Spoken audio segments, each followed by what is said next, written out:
Who would you like me to condemn? White supremacists and right Proud Boys, stand back and stand by. The worst things and inaccurate things that you could call my organization is white supremacist.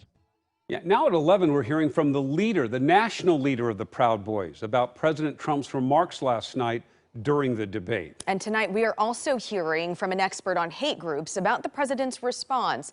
Jenny Young talked with both. And Jenny, what did they have to say? Well, Jeff, Elizabeth, you remember last weekend when we were at that Proud Boys rally over in Delta Park. They had it in Portland. We were there. I was there doing live coverage, and I spoke to the leader there. You know, and President Trump, a lot of people are saying that he should have used this time. He had the floor. He should have denounced them. Do you want to call them? What do you want to call them? Give me a name. Give me a White name. supremacists and Who would right you like me to condemn? White supremacists and right Proud Boys, stand back and stand by.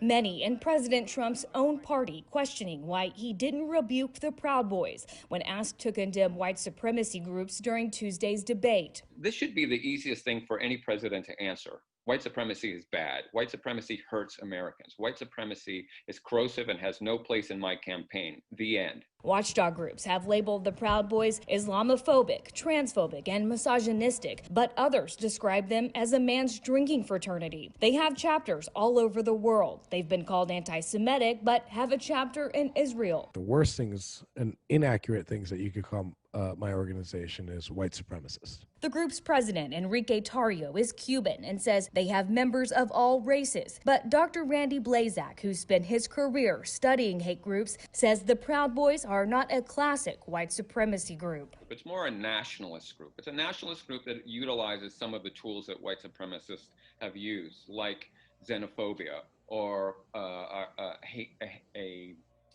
a kind of opposition to Islam in America. Tarrio said he doesn't consider the president's words an endorsement. No, the Proud Boys are not like standing by ready to do Trump's bidding, because that's not the thing. My personal interpretation, what he meant by stand back, is let the police do their job, which is something that we did also on. Members have been celebrating the mention. Stand back, stand by went viral. They created memes and T-shirts.